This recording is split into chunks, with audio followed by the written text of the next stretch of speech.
As the shadow of Elias's ship swept across the barren surface of the beast's world, the aging soldier felt a heavy sense of anticipation. The challenge that lay ahead of him was not merely a hunt, nor a battle. It was a final mission, one that would test the boundaries of his endurance, his resolve, and, he suspected, his understanding of life itself. For years, Elias had lived by a soldier's creed: obedience, strength, and unwavering loyalty. Yet this mission was different. Here he was alone, answering to no superior, with no comrades at his side, and without the promise of commendation or valor. It was simply him and the beast. Elias took a moment to prepare, standing by the exit ramp of his ship as he surveyed the landscape. This planet, unnamed and uncharted by most stellar maps, was a wasteland of sharp ridges and bubbling acidic pools, all cast under the gloomy green light of a distant dying sun. The harsh environment reminded him of countless worlds he had fought on, places where only the strongest survived, where death was a constant companion, and where the soil was forever stained with the blood of the fallen. The soldier's journey to this place was more than a matter of survival or legacy. It was, in a sense, a reckoning. He had spent his life in service to others, a pawn in a vast and impersonal cosmic war, moving from one battlefield to the next without time to question the purpose behind his actions. Over time, he had lost sight of himself, becoming a weapon, a tool for others' agendas. His identity had been consumed by his role, his essence dulled by countless conflicts and the loss of comrades. But this mission, the whispered rumors, the beast's elusive and deadly presence, had stirred something within him, a need to reclaim himself, to find a purpose that was entirely his own. As he stared into the desolate horizon, he knew that killing the beast would not be about proving his strength to anyone else. It would be a message to himself, an answer to the doubt and uncertainty that had gnawed at him for years. With measured steps, Elias descended into the unforgiving terrain. The thick air choked his lungs, each breath requiring effort, each step feeling as if the planet itself resisted his presence. He activated his armor's internal filtration systems, feeling the familiar hum as the advanced tech adjusted to shield him from the hostile atmosphere. His visor scanned the environment, picking up faint heat signatures and chemical readings. But there was nothing human or even familiar on this planet. Every inch of it was foreign, untouched by sentient life. Elias pressed forward, his senses heightened, every sound and movement magnified in the silence. He was looking not just for tracks, but for signs of life, for anything that might indicate the presence of the creature he had come to find. Days passed as he moved through the mountains, the sulphurous clouds casting long shadows over him as he navigated the jagged terrain. Food was scarce, and water had to be filtered from the acidic pools, leaving him exhausted and strained. Yet he felt a strange satisfaction in the struggle, as if each hardship was stripping away a layer of his old self, bringing him closer to a primal truth he could not yet name. One night, as he lay in his makeshift camp beneath a rocky outcrop, he found himself staring at the stars. They were different from the ones he had grown up with, cold and distant, scattered across the sky like shards of broken glass. He realized with a pang that he had spent his entire life moving through the galaxy, yet he had never taken the time to truly appreciate its beauty. He had been a soldier, focused on survival, on victory, on obedience.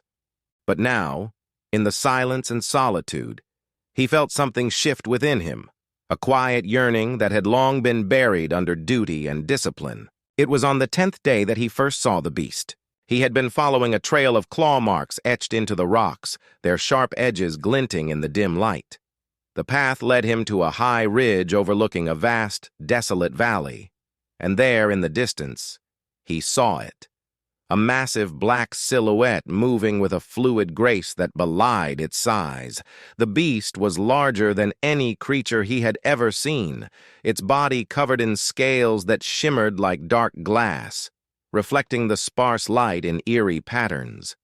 It moved with an otherworldly elegance, its powerful limbs propelling it forward in silence, as if it were one with the land. Elias felt a thrill of fear and awe as he watched the creature. This was not merely an animal, it was something ancient, a being that had survived in this hostile world through sheer will and strength. He could see the intelligence in its movements, the way it surveyed its surroundings with a predator's keen gaze.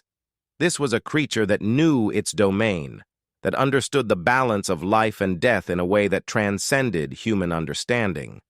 For a moment, Elias felt like an intruder, a trespasser in a world that was not his own, but he did not turn away. Instead, he began to study the beast, observing its patterns, its habits, and the way it moved through the land.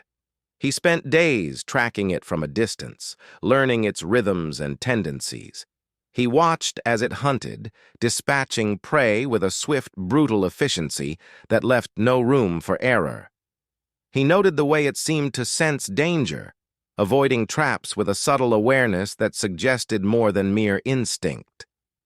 The beast was not just powerful, it was intelligent, a creature of both mind and muscle. As the days turned into weeks, Elias found himself growing more attached to the creature, even as he prepared to kill it.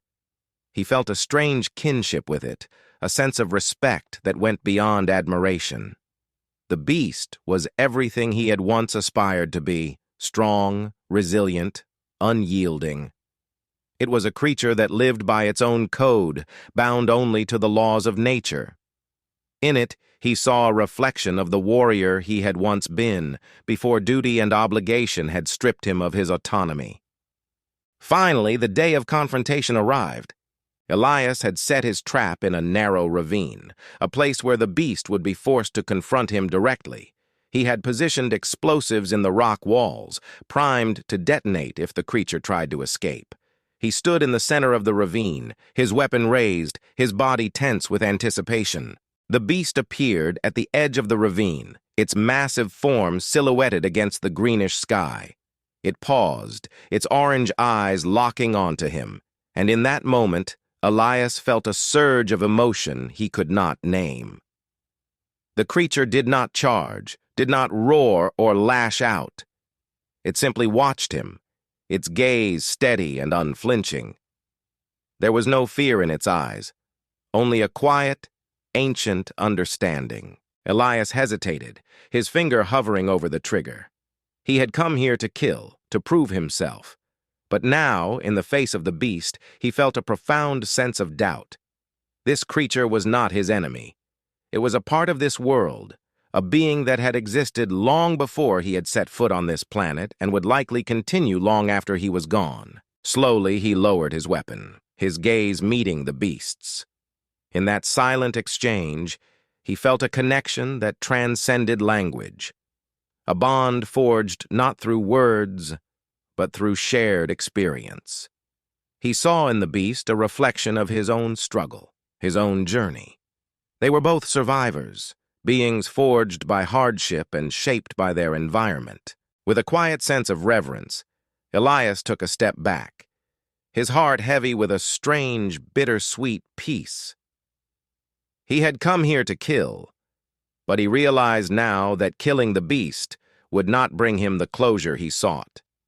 It would only sever the connection he had found, the kinship that had given him a sense of purpose. The beast watched him for a moment longer, then turned and walked away, its massive form disappearing into the shadows of the ravine.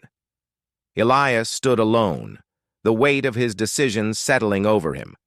He had come seeking glory, but he had found something far more valuable, a sense of peace, a kinship that transcended the boundaries of species and survival. As he made his way back to his ship, Elias felt a profound sense of clarity.